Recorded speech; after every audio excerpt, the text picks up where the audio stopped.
A atitude expansiva, positiva. Cerca de 50 anos atrás, muitos especialistas médicos começaram a pensar na saúde de uma forma nova e revolucionária. Em vez de se concentrarem em problemas específicos, como a digestão ou doenças de pele ou na condição do coração, eles decidiram que era melhor analisar o ser humano como um todo. Se os indivíduos melhorassem a sua dieta e praticassem mais exercícios, o efeito seria benéfico em todos os órgãos, pois o corpo é um todo interconectado. Isso nos parece óbvio agora, mas essa maneira orgânica de pensar tem grande aplicação na nossa saúde psicológica também. Hoje, mais do que nunca, as pessoas se concentram nos seus problemas específicos: a depressão, a falta de motivação, as inadequações sociais, o tédio. Entretanto, o que governa todos esses problemas aparentemente individuais é a nossa atitude, a forma como encaramos o mundo todos os dias. É o jeito como vemos e interpretamos os acontecimentos. Melhore a sua atitude geral e tudo mais se elevará também os poderes criativos, a habilidade de lidar com a tensão, os níveis de autoconfiança, os relacionamentos com os demais. Essas ideias foram divulgadas pela primeira vez na década de 1890 pelo grande psicólogo norte-americano William James, mas permanecem como uma revolução esperando para acontecer. O que uma atitude constritiva e negativa faz é estreitar a riqueza da vida à custa dos nossos poderes criativos, do nosso senso de plenitude, dos nossos prazeres sociais e da nossa energia vital. Sem desperdiçar nem mais um dia sob essas condições, o seu objetivo é escapar, expandir o que você vê e o que vivencia. Aumente a abertura da lente o máximo que conseguir. Aqui está o caminho a seguir. Como encarar o mundo? Veja a si mesmo como um explorador. Com o dom da consciência, você está diante de um universo vasto e desconhecido que os seres humanos mal começaram a investigar. A maioria das pessoas prefere se agarrar a certas ideias e princípios, muitos deles adotados no início da vida. Elas têm um medo secreto daquilo que é incerto e pouco familiar, substituem a curiosidade pela convicção. Ao chegarem aos 30 anos, agem como se já soubessem tudo o que precisam saber. Como um explorador, você deixará toda essa certeza para trás. Partirá numa busca contínua por novas ideias e maneiras de pensar. Não verá nenhum limite para onde a sua mente pode viajar, e não se preocupará se de repente parecer inconsistente ou desenvolver pensamentos que contradizem de forma direta o que acreditava alguns meses antes. As ideias são algo com que se deve brincar, caso se apegue por muito tempo a elas, tornam-se algo morto. Retorne ao seu espírito e curiosidade da infância, antes de você ter um ego e ser mais importante estar certo do que se conectar com o mundo. Explore todas as formas de conhecimento, de todas as culturas e épocas da história. Queira ser desafiado. Ao abrir a mente desse jeito, você libertará poderes criativos não realizados, e dará a si mesmo um grande prazer mental. Como parte disso, esteja aberto à exploração de perspectivas que partam do seu próprio inconsciente, reveladas em seus sonhos, em momentos de fadiga e nos desejos reprimidos que lhe escaparem em determinados momentos. Ali, você não tem nada a temer ou reprimir. O inconsciente é apenas mais um reino para você explorar com liberdade. Como encarar as adversidades? É inevitável que a nossa vida envolva obstáculos, frustrações, dores e separações. O modo como lidamos com esses momentos na nossa primeira infância desempenha um grande papel no desenvolvimento da nossa atitude geral em relação à vida. Para muitas pessoas, esses momentos difíceis as inspiram a restringir o que elas veem e vivenciam. Passam a vida tentando evitar qualquer tipo de adversidade, mesmo que isso signifique nunca se desafiar de verdade nem obter muito sucesso profissional. Em vez de aprender a partir das experiências negativas, elas as querem reprimir. O seu objetivo é se mover na direção oposta, encarar todos os obstáculos como experiências de aprendizado, como meios de se fortalecer. Dessa maneira, você acolherá a própria vida. Em 1928, a atriz Joan Crawford tinha uma carreira de sucesso razoável em Hollywood, mas começou a se sentir cada vez mais frustrada com os papéis limitados que recebia. Ela via que outras atrizes menos talentosas a estavam superando. Talvez o problema fosse não ser assertiva o bastante. Decidiu que precisava expressar a sua opinião a um dos chefes de produção mais poderosos do estúdio da MGM, Irving Thalberg. Mal sabia ela, Talbot via esse tipo de atitude como insolência e era vingativo por natureza. Por isso, ele a colocou no elenco de um faroeste, sabendo que isso era a última coisa que a moça queria e que esse destino era um beco sem saída para muitas atrizes. Joe aprendeu a lição, pretendendo acolher esse destino, decidiu se apaixonar pelo gênero. Tornou-se especialista em andar a cavalo. Leu bastante sobre o Velho Oeste e se fascinou com o seu folclore. Se esse era o caminho necessário para avançar, ela se transformaria na atriz principal de faroestes. No mínimo, aquilo serviria para expandir as suas habilidades de atuação. Essa passou a ser a sua atitude por toda a vida em relação ao trabalho e aos desafios colossais que uma atriz enfrentava em Hollywood, em que as carreiras em geral costumavam durar pouco. Cada empecilho era uma oportunidade de crescer e se desenvolver. Em 1946, Malcolm Little, mais tarde conhecido como Malcolm X, então com 20 anos, serviu uma sentença de 8 a 10 anos de cadeia por roubo. Em geral, a prisão tem o efeito de endurecer o criminoso e lhe estreitar a visão já estreita do mundo. Em vez disso, Malcolm reavaliou a própria vida. Começou a passar tempo na biblioteca da prisão e se apaixonou pelos livros e pelo aprendizado. Na visão dele, aquele ambiente lhe deu as melhores ferramentas possíveis para se transformar e mudar a sua atitude em relação à vida. Com tanto tempo nas mãos, estudou e obteve um diploma. Desenvolveu a disciplina que sempre lhe faltara. Treinou-se para se tornar um orador talentoso. Acolheu a experiência sem nenhuma amargura e emergiu mais forte do que nunca. Em liberdade, encarou qualquer dificuldade, grande ou pequena, como um meio de se testar e se fortalecer. Embora a dor e as adversidades estejam normalmente além do seu controle, você tem o poder de determinar a sua resposta e o destino que vem a partir dela. Como ver a si mesmo?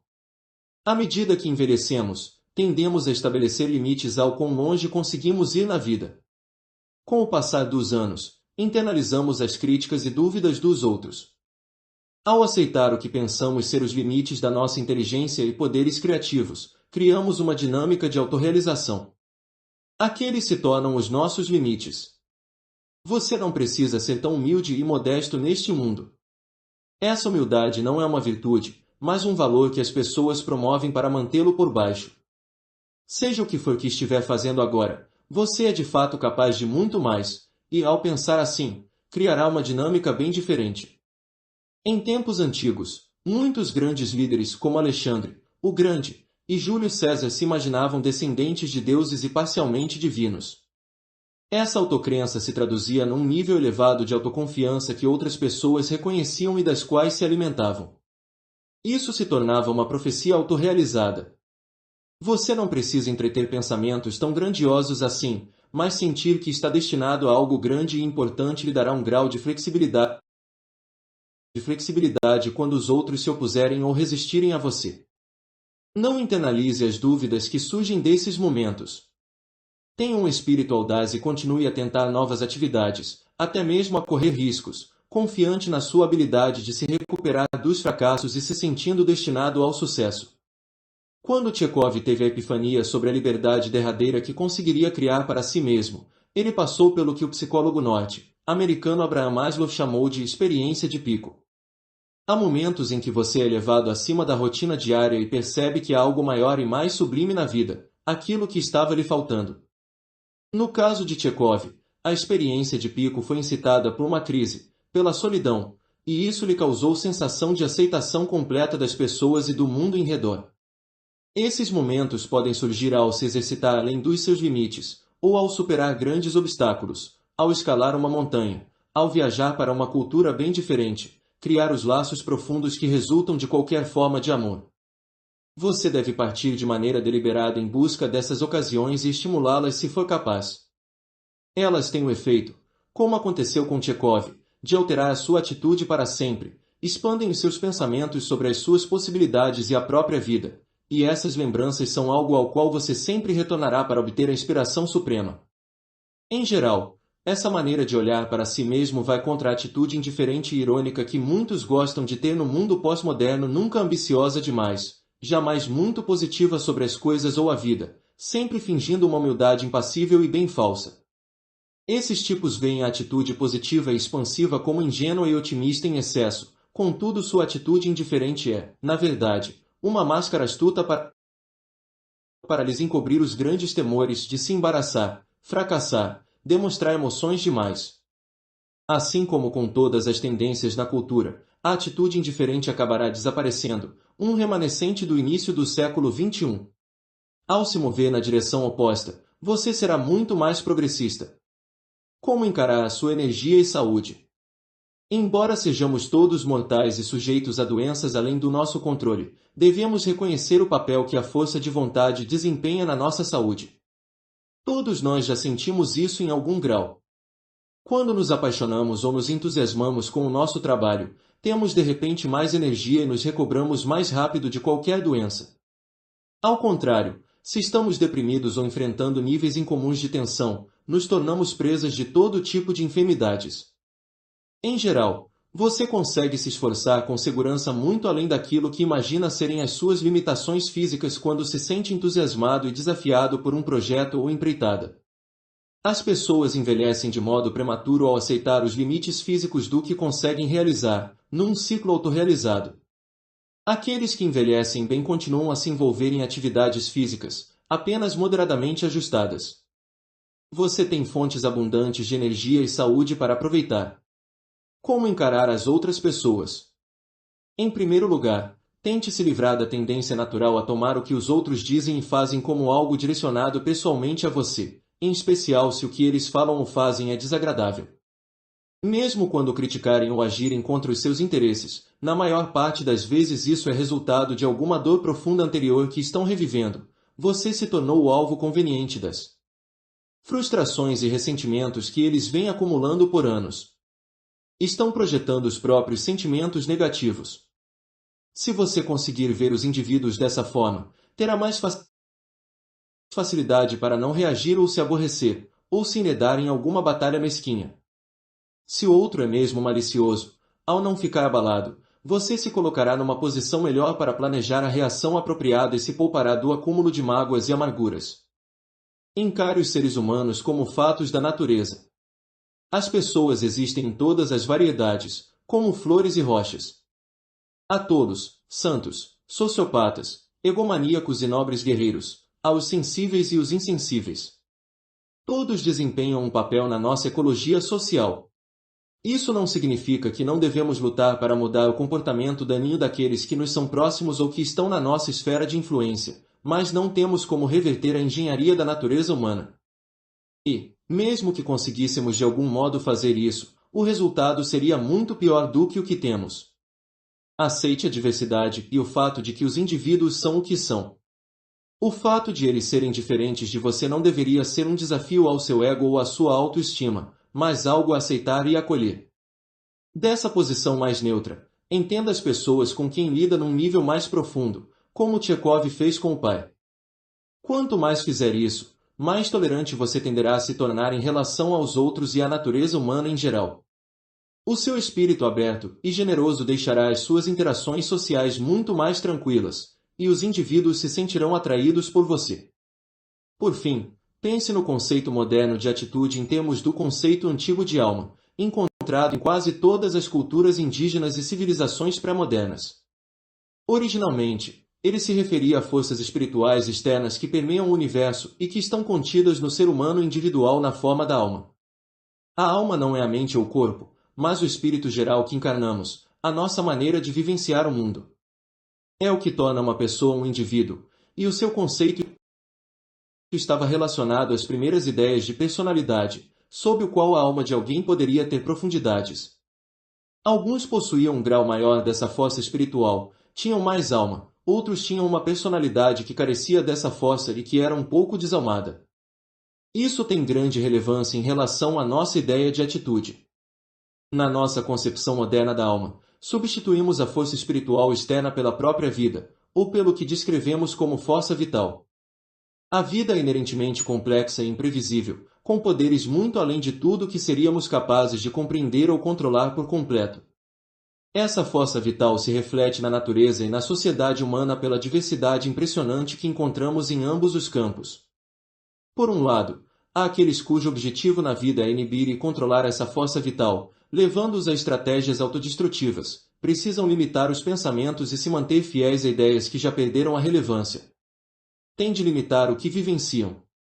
Tudo se refere a eles e às suas necessidades mesquinhas e problemas pessoais. Muitas vezes se tornam obcecados com uma meta específica que lhes domina todos os pensamentos, como obter dinheiro ou atenção. Tudo isso os deixa mortos por dentro à medida que se fecham à riqueza da vida e à variedade da experiência humana. Por esse caminho, dirigem-se para o aspecto desalmado, uma carência interna de profundidade e flexibilidade. A sua meta deve ser se mover sempre na direção oposta. Descubra a curiosidade que tinha na infância. Tudo e todos serão uma fonte de fascinação para você. Mantenha-se aprendendo, expandindo de forma contínua o que você sabe e vivência. Sinta-se generoso e tolerante em relação às pessoas, mesmo aos seus inimigos e àqueles que estão aprisionados na condição desalmada. Não se escravize à amargura ou rancor. Em vez de culpar os outros ou as circunstâncias, veja o papel que a sua própria atitude e suas ações desempenharam em qualquer fracasso. Adapte-se às circunstâncias ao contrário de se queixar sobre elas. Aceite e acolha a incerteza e o inesperado como qualidades valiosas. Dessa maneira, a sua alma se expandirá para os contornos da própria vida e se preencherá com essa força vital. Aprenda a avaliar aqueles com quem lida pela profundidade da alma deles, e, se possível, associe-se o mais que conseguir aos da variedade expansiva. É por isso que as mesmas circunstâncias ou acontecimentos externos não afetam duas pessoas do mesmo jeito, mesmo em ambientes perfeitamente semelhantes. Cada um vive num mundo próprio. O mundo em que um homem vive se molda muito pela maneira como ele observa, e assim se mostra diferente para homens diferentes. Para um é árido, tedioso e superficial, para outro é rico, interessante e cheio de significado. Ao ouvir sobre eventos interessantes que ocorreram no decorrer da experiência de um homem, muitas pessoas desejarão que algo semelhante lhes aconteça na vida também, esquecendo por completo que deveriam invejar, na verdade, a aptidão mental que emprestou a esses eventos a significância que possuem quando os descreve. Item Arthur Schopenhauer.